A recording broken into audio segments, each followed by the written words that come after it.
Hi everyone, welcome back to PCS 101. This is for our class for Thursday, the 17th, as we are headed into, believe it or not, the tail end of the semester. So if you look at the notes below, you'll see in the first section the upcoming dates. And on Tuesday of next week, the 22nd, we will be having a quiz number 3. It'll be very similar to what we did with quiz 1 and quiz 2. And also practice consultations, but honestly, at any point now, you can contact me for a consultation about speech number 3, which is our final graded speech. And that will be a 15-minute speech where you will be trying to persuade or convince the audience to either support a position or perhaps to take an action. Could be a combination of the two. That speech is going to be due on August 24th, which is Thursday, a week from now. And what that leaves us with is the final week of the semester. On August 29th, Tuesday, is our final quiz number 4. Do note that I dropped the lowest quiz grade, so if you've done well in your first 3 quizzes, you might elect to drop the 4th quiz. And this is also going to be the date in which I am going to be asking you to watch speech number 3 from your peers,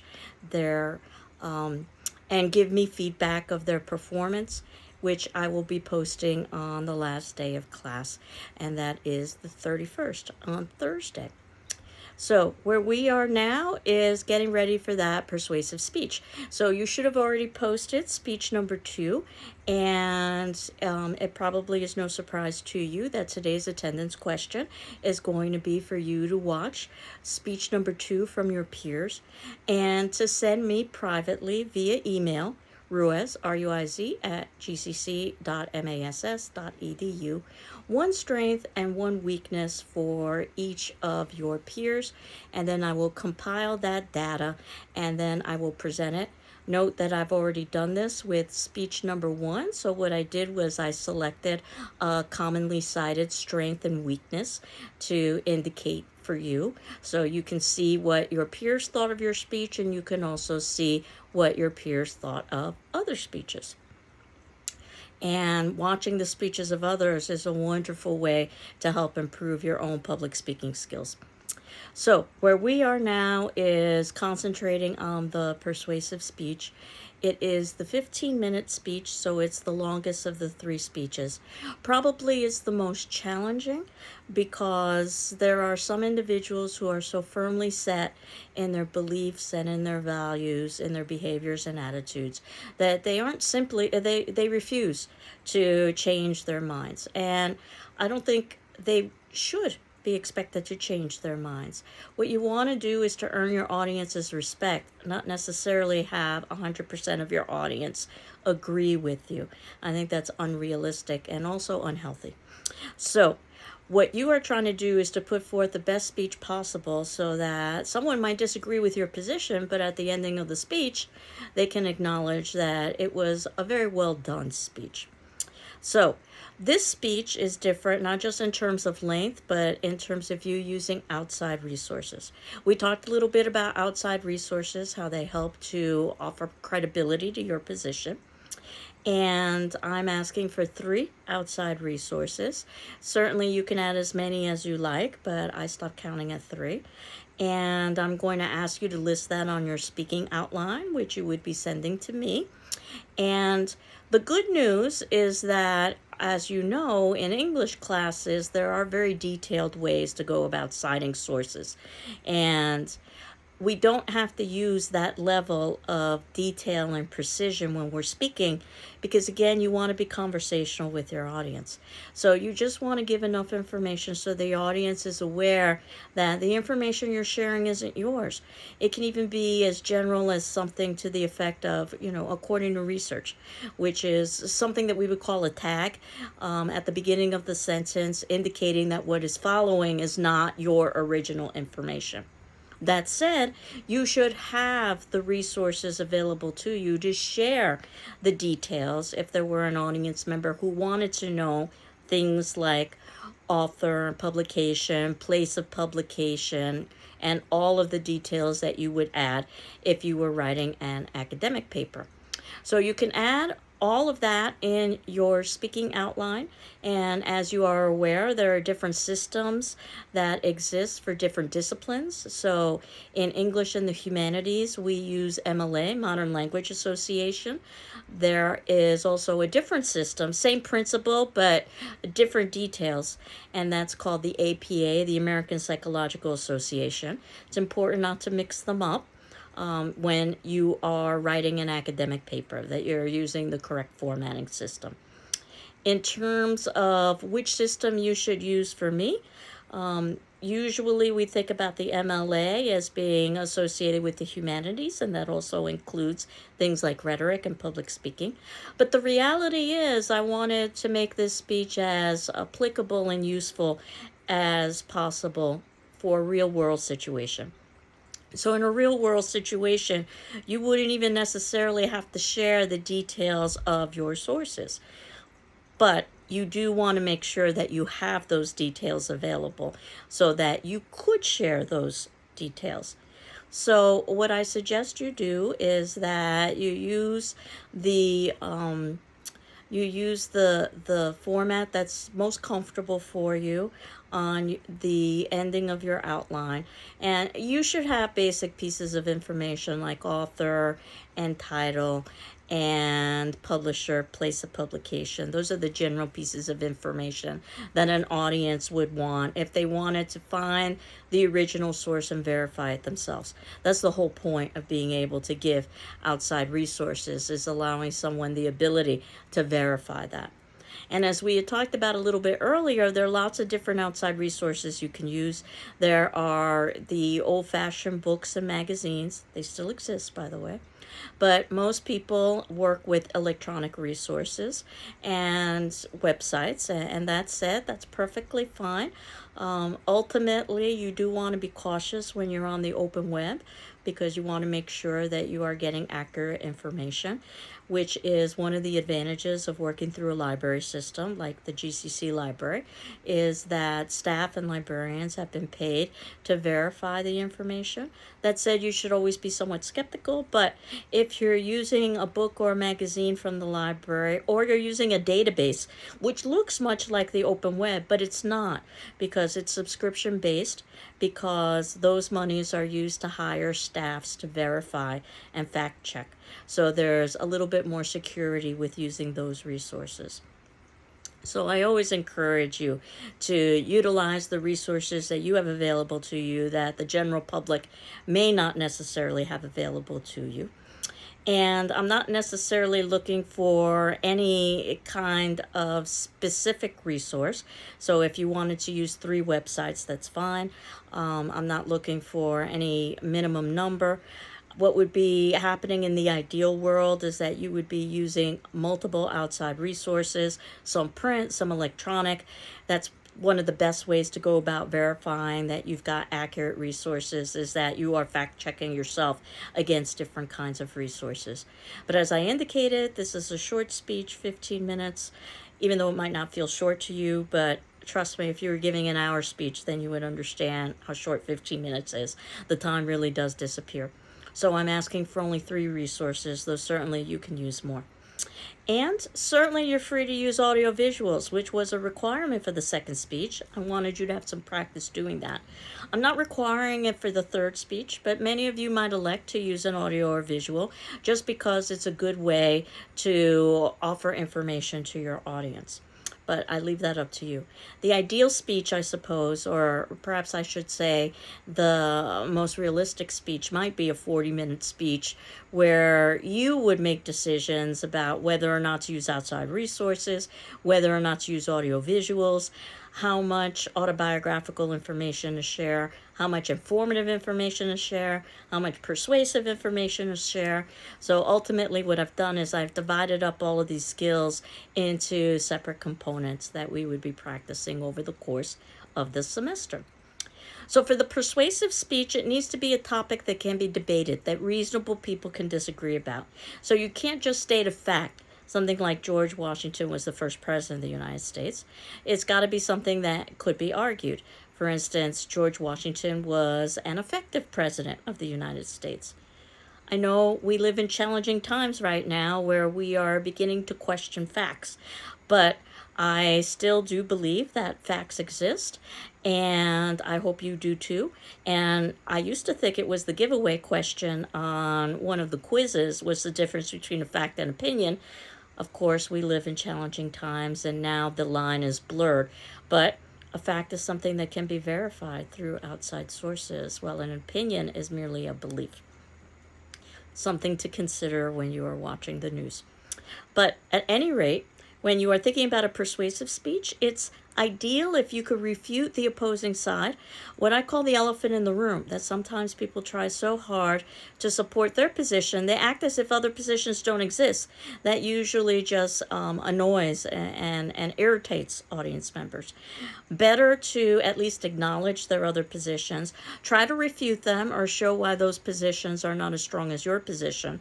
Again, you have to think about balance. You don't want to lose control of the speech where now you're starting to talk about the other positions. You want to focus most of your speech on your particular position. And of course, those outside sources will help with credibility. And you are able to use things like interviews, though your interview subjects should have some connection with your topic and some level of expertise. Of course, you always want to be ethical and show ethos. Make sure that you have the permission of your interview subjects to share the information that they give you, and that you have the permission to share their identity. If not, you're going to be using a pseudonym. So, how to persuade individuals. This is a class in and of itself, and it's something that's just briefly discussed in the last chapters of our textbook. The idea of trying to motivate your audience, sometimes your audience needs to be motivated in order to be persuaded to do something. Think about how advertisers have to grapple with this. How are you going to motivate somebody to purchase something? And again, understand this is a oversimplification, but there are three major ways to motivate individuals: affiliation, achievement, and power. Affiliation means belonging. People want to belong to the group. People want to achieve. They want to succeed. And in some ways, these are in contrast with one another, because usually not everybody succeeds, which means that you aren't necessarily belonging to the masses if you succeed.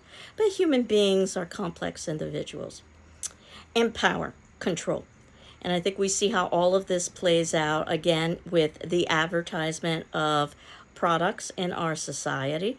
I think about something like cars, one of perhaps the most expensive purchases you'll make outside of education and home ownership. The idea of belonging. This is the number one vehicle, the sense that because everybody else has it, then you want to be part of that group. Or achievement, success. Certainly there are some vehicles that are associated with status, and you oftentimes see that portrayed in commercials where the individual seems to be dressed in a way that would suggest that there's a certain level of achievement. And usually they drive up to a home that would usually suggest a certain level of money and achievement. In other words, if you're driving this vehicle, this means that you have achieved a successful life. Or power, control. And I see how most automobiles will sell this idea that you may not have power or control in your personal life or in your professional life, but in your vehicle, you can lock the doors, roll up the windows, crank up the radio, and have the temperature exactly the way that you would like it. You can at least control that environment. So, there is one other way to motivate audiences, and it is highly effective, but I urge you great caution if you ever use this. It's fear. And again, we've seen how the media will oftentimes use fear to motivate individuals. You want to use it cautiously because it interferes with reasoning. Panic is oftentimes what happens. And you have to think about, do the ends justify the means? Certainly, there have been motivational appeals that have used fear, I think, for the greater good. For instance, smoking causes cancer and emphysema. The idea of using fear to get somebody to stop or reduce their smoking. But There are other things, and just think about clickbait on the internet, how oftentimes a story will announce something like extreme weather, and then you find out that it's a story from the past. That certainly happened to me several times, and it was just a way to get me to click on the article. The fear that there could be inclement weather or extreme weather, and of course, that is something to the benefit of the individual who is hoping that consumers, or at the very least readers, will be clicking onto their website. There was a theorist by the name of Monroe, and he came up with something called the motivated sequence. How do you go about motivating somebody? What is the sequence? And really, it's something we've been talking about all semester long. It's commonsensical in some ways. That first you need to get the audience's attention. Then you've got to establish some sort of need. There isn't any reason to persuade somebody if there isn't a need for some action or for supporting a belief. And then you want to show a certain level of satisfaction that by supporting the position that you're promoting or the action that you are trying to persuade us to take, that will help the situation, if not solve it. Visualization, which we've talked about, helping the audience visualize how things would be different, better, if they supported a particular position or took a particular action, or the other side of that, how things would be worse if they didn't support a position or take an action. And then lastly, if there is a call for action, if you wanted the audience to do something, let's say vote in a particular way or to sign a petition.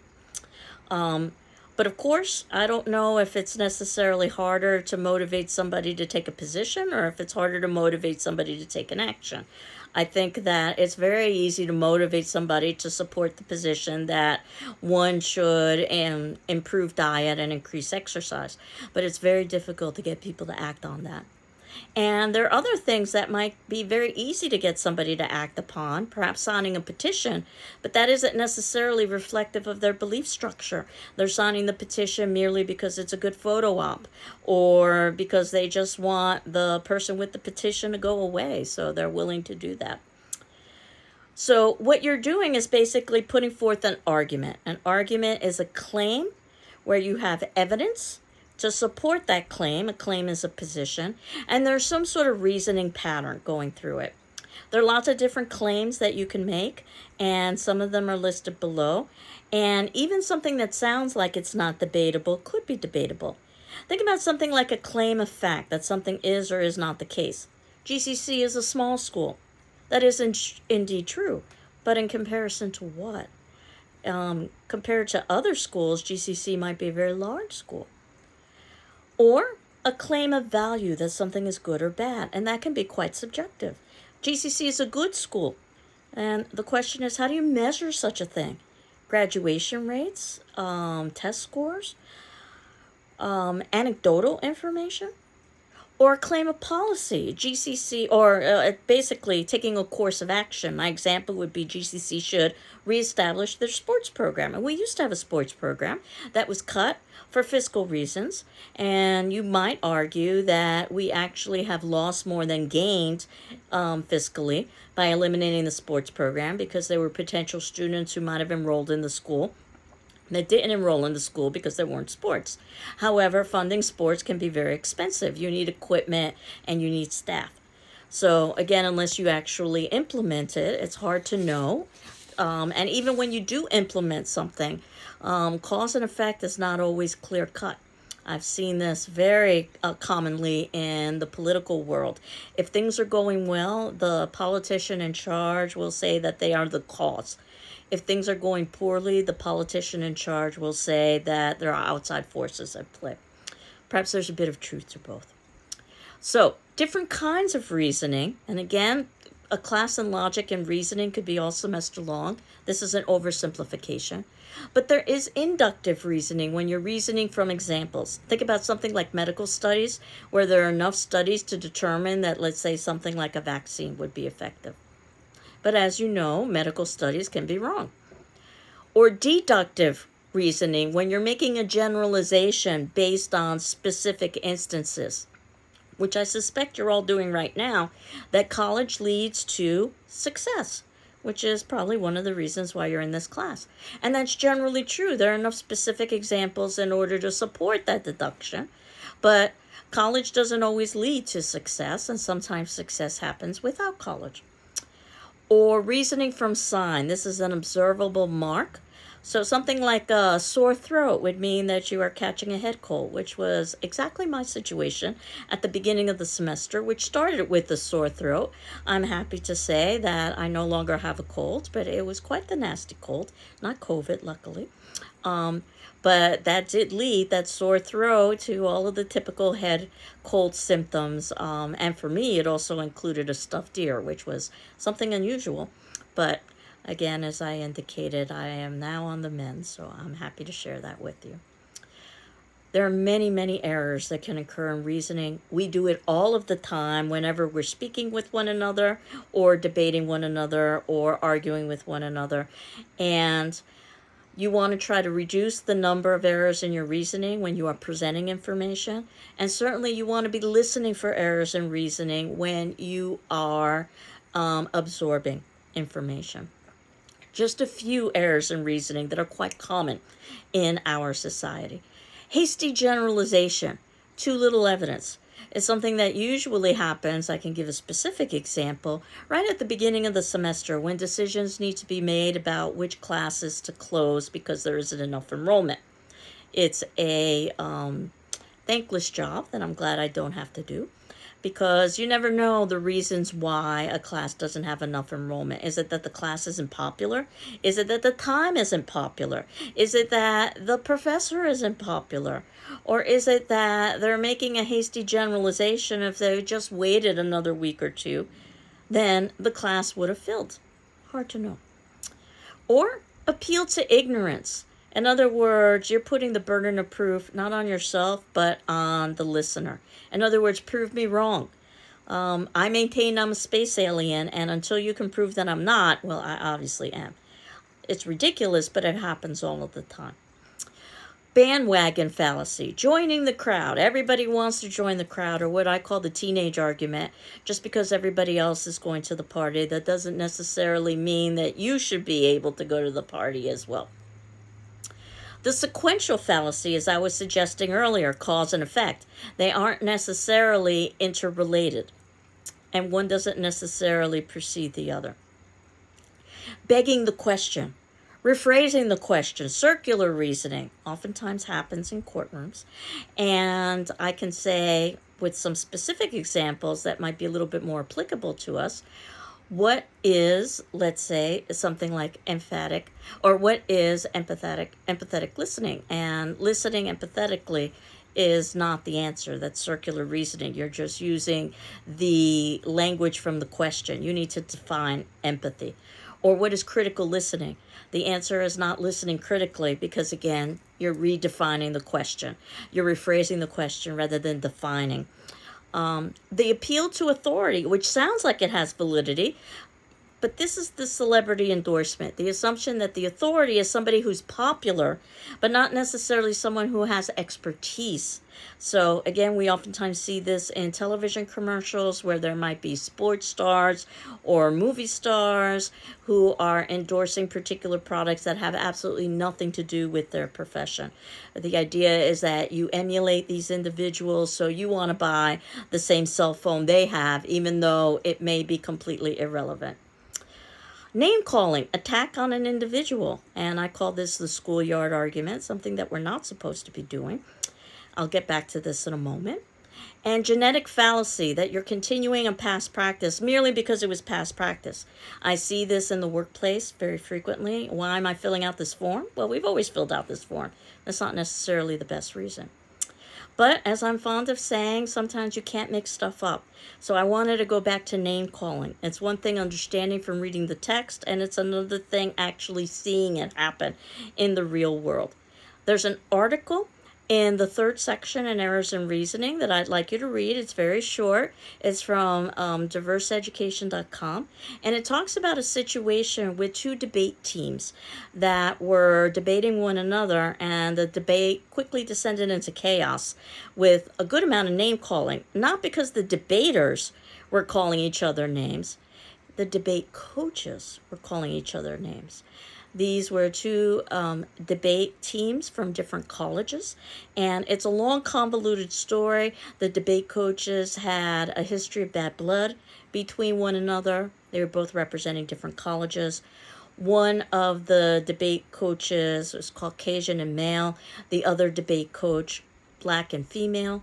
The subject of the debate was about very sensitive topics associated with racism and sexism. You put all of that together, and I'm not asking you to think about who was right or who was wrong, but there was a video that was taken of that debate. It wasn't supposed to be taken, but somebody took a video nevertheless, which goes to show that in our electronic age, we have to be quite cautious. And it was posted online. It quickly went viral. And as much as both debate coaches have tried to remove it, it is fairly easy to access, and as of the time of this taping, I was able to access it the way that I'm able to access it every semester. And it's just a short clip of just a couple minutes long or so on YouTube, but you'll be able to see how this debate quickly descended into chaos with both debate coaches not only cursing at one another and calling each other names, but one of the coaches, the Caucasian male, mooning the other coach. Yes, you heard me correctly. He lowered his pants, and he was wearing underwear, so I guess we could debate whether or not that's a true mooning. But I show this to you as an illustration of how individuals can quickly lose control of their emotions. Individuals who should know better, individuals who do know better. These two debate coaches have graduate degrees in rhetoric and debate, but push the right buttons, and you can see how quickly we can let our emotions guide our actions. And again, I encourage you to watch the news or our political world now to see real life examples in place. But I encourage you to watch this video as a cautionary tale of what not to do. In other words, that you want to be ethical and try not to manipulate individuals when you are presenting. And certainly when you are receiving information, you want to try to remain calm and collected. So, where we're left off now is our practice consultation. You should be contacting me before Thursday the 24th, so you would have a week to contact me at this point. It can be something as informal as just a brief email exchange, though if you want to speak to me via phone or Zoom, we can also arrange that as well.